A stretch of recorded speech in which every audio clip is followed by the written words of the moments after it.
CM ने दुष्यंत चौटाला पर बयान दिया था। अब इसी बयान पर दिग्विजय चौटाला ने पलटवार किया है। उन्होंने कहा कि आरोपों की जांच कराने वाले सीएम के बयान पर नारायणगढ़ में जो माफिया गैंग है उसके खिलाफ भी जांच होनी चाहिए।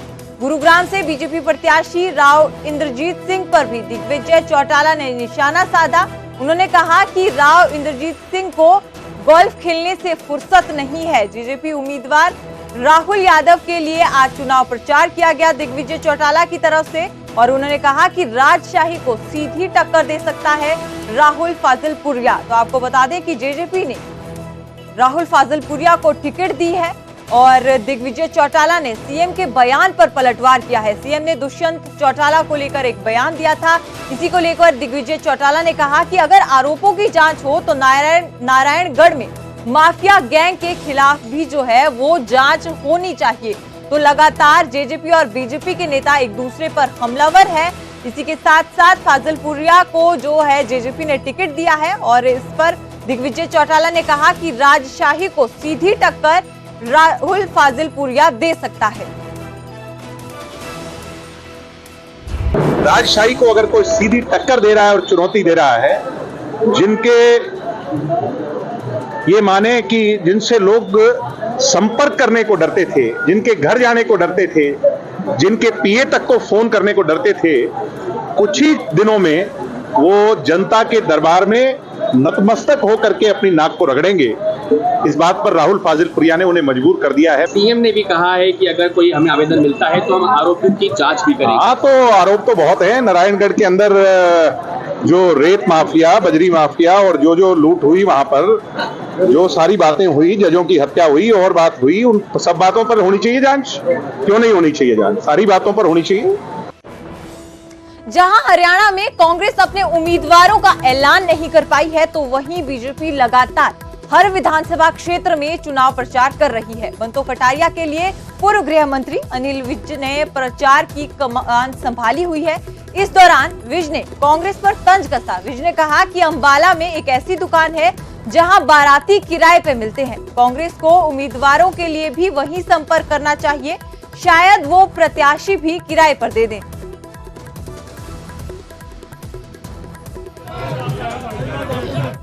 हर घर जाएंगे, हर मतदाता को मोदी जी का पैगाम पहुंचाएंगे। जो कुछ मोदी जी ने किया है इस देश के लिए और जो वो करने का सोच रहे हैं, हम उससे लोगों को बताएंगे उसके बारे में। तो उनको मेरा ख्याल मिल नहीं रहे हैं, ढूंढ रहे हैं वो, और मेरा उनको सुझाव है, बहुत अच्छा सुझाव है। हमारे शहर में एक दुकान है जहाँ पर किराए के बाराती मिलते हैं, उनसे पता कर ले, शायद किराए के कैंडिडेट भी मिलते हो। फेक पार्टी की फेक ही आएगी, इसमें गलत क्या है? वहीं रणजीत चौटाला की विधायकी पर फंसा पेच अभी बरकरार है, क्योंकि आज भी इस्तीफा देने नहीं पहुंचे रणजीत चौटाला। आपको बता दें, आज उन्हें विधानसभा पहुंचना था और उनके जो इस्तीफा दिया गया है उसके सत्यापन की जांच के लिए उन्हें स्पीकर ने बुलाया था, लेकिन वो आज नहीं पहुंचे हैं, जिस पर विधानसभा अध्यक्ष ज्ञानचंद गुप्ता का बड़ा बयान सामने आया है। उन्होंने कहा कि निजी कारणों से जो है रणजीत चौटाला आज नहीं आ पाए हैं। अब 30 अप्रैल को सत्यापन के लिए उन्हें बुलाया गया है। 24 मार्च को उन्होंने पत्र के माध्यम से इस्तीफा दिया था। 2019 में सिरसा की रानिया सीट से निर्दलीय चुने गए थे रणजीत सिंह चौटाला, तो आज वो विधानसभा नहीं पहुंचे हैं और अब 30 अप्रैल को सत्यापन के लिए स्पीकर ने उन्हें बुलाया है। मैंने उनको आज यानी 23 अप्रैल के लिए आज 12 बजे के लिए पत्र लिख करके कहा था कि वो व्यक्तिगत रूप से यहाँ आकर के अपने त्यागपत्र के बारे में स्पष्टीकरण दें, लेकिन उन्होंने मुझे फ़ोन के द्वारा सूचित किया है कि कुछ व्यक्तिगत कारणों से आज वो यहाँ पर हाज़िर नहीं हो सकते और कोई अगली तारीख उसके लिए उन्हें दी जाए, कोई समय दिया जाए। तो मैंने ये निर्णय किया कि 30 अप्रैल को उनको दोबारा से विधानसभा के अंदर यहाँ आकर के अपना स्पष्टीकरण देना होगा ताकि उसके ऊपर हम कोई निर्णय कर सकें। वहीं बीजेपी प्रत्याशी अरविंद शर्मा ने हुड्डा परिवार पर निशाना साधा है। हुड्डा परिवार कांग्रेस आला कमान में पकड़ में आ चुका है। हुड्डा परिवार भय और परिवारवाद की राजनीति करता है। कांग्रेस के अलावा जनता भी ये जान चुकी है। ये सब कुछ कहा है बीजेपी प्रत्याशी डॉक्टर अरविंद शर्मा ने। वहीं कांग्रेस की जो उम्मीदवार है उनकी सूची अभी तक ना आने पर उन्होंने कहा कि कांग्रेस उम्मीदवारों के मैदान में आने पर ही हकीकत पता लगेगी। पीएम मोदी के बारे में भी डॉक्टर अरविंद शर्मा ने कहा कि पीएम मोदी ने हर वर्ग का ख्याल रखा है।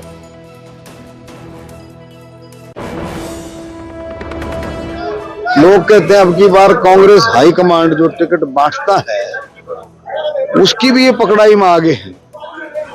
आप समझे ना, ये हुड्डा परिवार उसकी भी पकड़ाई में आ गया है कि भी किस तरह से परिवारवाद की राजनीति करते हैं। उनको भी पता लग गया है किस तरह से दुष्प्रचार करके, अफवाहें फैला करके, भय का वातावरण बना करके ये लोगों को गुमराह करते हैं। ये बात मुझे लगता है उनकी समझ में भी आ गई है और जनता की तो समझ में क्लियर कट आई गई है कि किस तरह का माहौल ये बनाते हैं, दुष्प्रचार करते हैं, झूठ बोलते हैं, अफवाहें फैलाते हैं और भय का वातावरण पैदा करते हैं। आपने देखा भी किस तरह की स्टेटमेंटें ये देते हैं कि भाई आप जो है मार काट हो जाती है। 5 साल के बाद इनको याद आया है, तो ऐसा माहौल बना करके ये इलेक्शन जीतना चाहते हैं। लेकिन जनता ने, छत्तीस बिरादरी ने पूरे हरियाणा में इनको पकड़ लिया है। तो अरविंद शर्मा ने जहां हुड्डा परिवार पर जमकर हमला किया, वहीं कुमारी सैलजा ने बीजेपी के दावे पर तंज कसा है। बीजेपी के 400 पार के नारे पर उन्होंने कहा कि ना 9 मन तेल होगा, ना राधा नाचेगी। वहीं प्रधानमंत्री नरेंद्र मोदी के बयान पर उन्होंने कहा कि प्रधानमंत्री मोदी देश को बांटने का काम कर रहे हैं। नए सीएम से हरियाणा संभलने वाला नहीं है। कांग्रेस जल्द ही अपने उम्मीदवारों का ऐलान भी करेगी।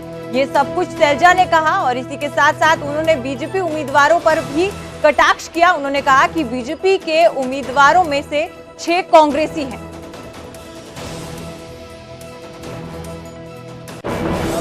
माननीय प्रधानमंत्री जी किस तरह से भाषण दे रहे हैं, किस तरह की बातें कर रहे हैं। देश का प्रधानमंत्री जब समाज को बांटने की बात करे तो ये देश जो कि हर धर्म का, हर जाति का देश है, आपस में भाईचारे का देश है, शांति का देश है, ये देश इस तरह की बातों को कभी भी स्वीकार नहीं करेगा। दिन ब दिन भारतीय जनता पार्टी के जो नारे थे 400 पार, 370 पार, पहले चरण में ही जो खबरें आ रही हैं, इनके ये सारे नारे, इनके सारे जो ये क्लेम करते हैं, वो सब ध्वस्त होते नजर आ रहे हैं। ना 9 मन तेल होगा, ना राधा नाचे। कांग्रेस कैंडिडेट्स जल्द ही, क्योंकि कई समीकरण देखने पड़ते हैं और हमारे जो शीर्ष नेता हैं वो प्रचार प्रसार में बिजी भी हैं, तो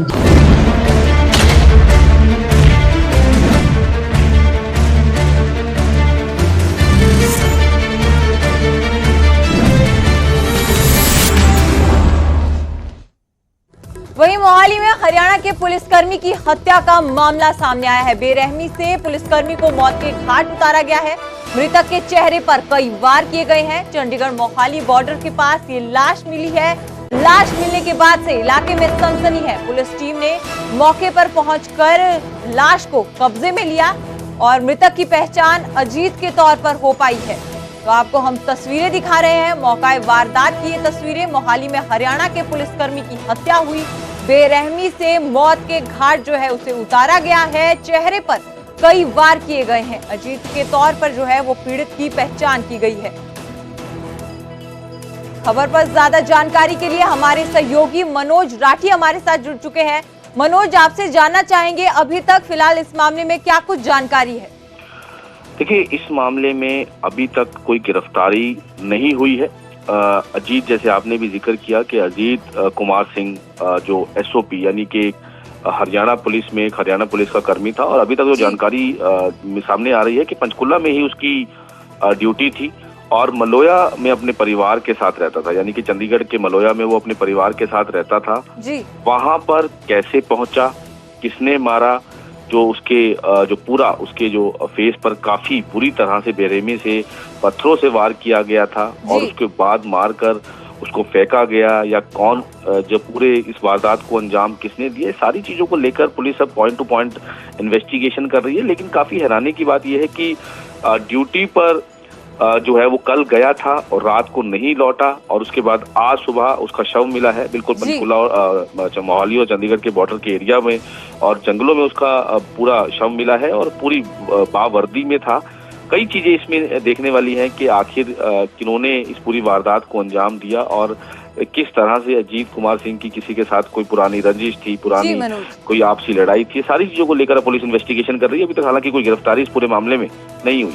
जी शुक्रिया मनोज ज्यादा जानकारी देने के लिए। तो फिलहाल किसी भी तरह की गिरफ्तारी इस पूरे मामले में नहीं हुई है। बेरहमी से एक पुलिस कर्मी को मौत के घाट उतार दिया गया। पंचकुला में ड्यूटी थी अजीत की और मोहाली बॉर्डर पर यह शव बरामद हुआ है।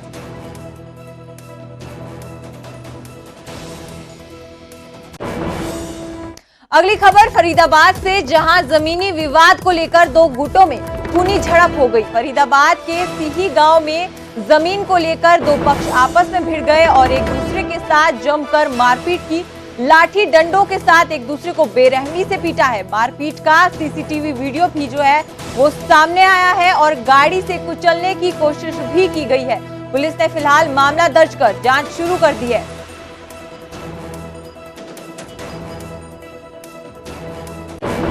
तुम यहाँ कैसे आ गई? क्यों कहा हो? अरे ये तो हमारी चौपाल है, तुम्हारी हिम्मत कैसे पड़ गई? बाहर निकलो तुम यहाँ से। मैंने ये कही भी कि तू निकाल दे बाहर से। तो दर्शन ने मेरे से पता क्या कहा कि तू अकेले लड़ ले मेरे से। तो उसको लगा कि भाई इसके साथ दो और है, तो कह रहे अकेले लड़ ले मेरे से। लड़ भाई, तो उसी में मेरे हुई है जी हाथापाई।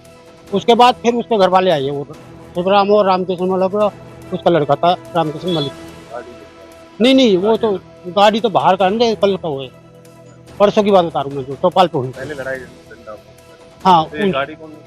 गाड़ी ये इनका है बाली, रामकृष्ण भाई है इसका भाई।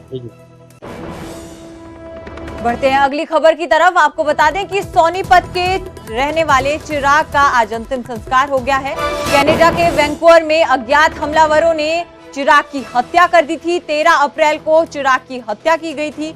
एमबीए की पढ़ाई करने गया था और अब जो वर्क वीजा पर सिक्योरिटी कंपनी में काम करता था। चिराग की अंतिम यात्रा में जन सैलाब उमड़ा। परिजनों का रो रो कर बुरा हाल था।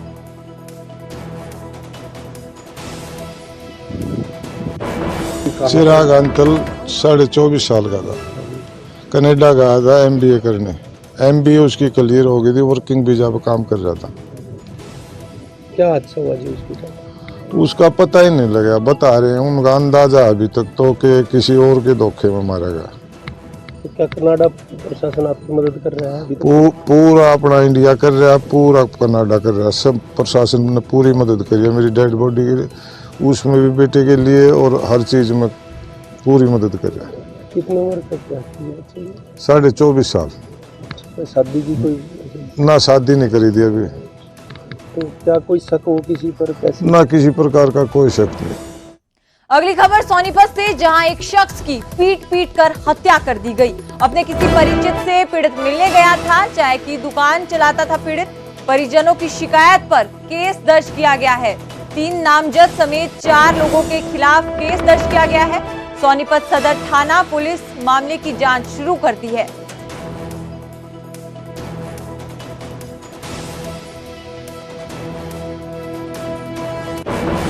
वहाँ पे 4 जने बता रहे हैं, 4 जने थे वहाँ पे जिन्हें हाथापाई करी, उन्होंने मारे पीटे चोटें मारी हैं।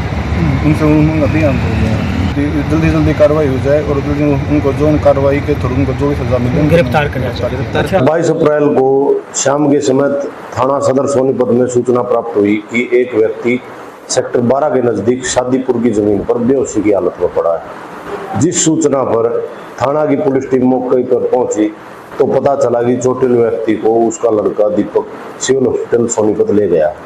पुलिस टीम के अस्पताल पहुंचने पर पता चला कि घायल व्यक्ति शमशेर की मृत्यु हो चुकी है, जिस पर थाना पुलिस ने धारा 302 34 IPC के तहत मामला दर्ज कर लिया है। आगे तफ्तीश जारी है। वहीं गुरुग्राम में कूड़े के पहाड़ में भीषण आग लगी है, जिससे धुआं हो चुका है। गुरुग्राम गाजीपुर लैंडफिल साइट पर ये आग लगी हुई है। बंधवाड़ी गांव के डंपिंग यार्ड में आग का तांडव देखने को मिला। कई किलोमीटर तक धुएं का गुबार देखा जा सकता है। गुरुग्राम और फरीदाबाद से हजारों टन कचरा यहां आता है। हालांकि किसी के हताहत तो होने की सूचना नहीं है, लेकिन धुएं से शहर के लोगों का सांस लेना दूभर हो चुका है। हम आपको तस्वीरें दिखा रहे हैं डंपिंग ग्राउंड की कि कैसे आग लगी हुई है। कई किलोमीटर दूर से ही धुआं देखा जा सकता है। अब धुएं के गुबार से लोगों का सांस लेना दूभर हो चुका है।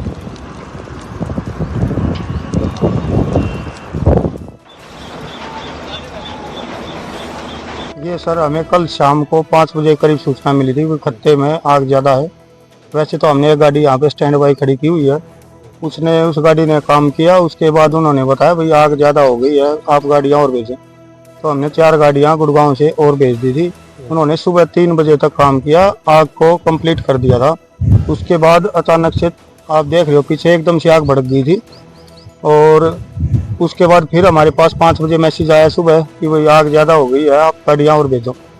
फिर हमने गुड़गांव से 8 गाड़ियाँ गुड़गांव से और 4 गाड़ियाँ फरीदाबाद से बुला करके अब आग को हमने पूरी तरह कंट्रोल में किया हुआ है।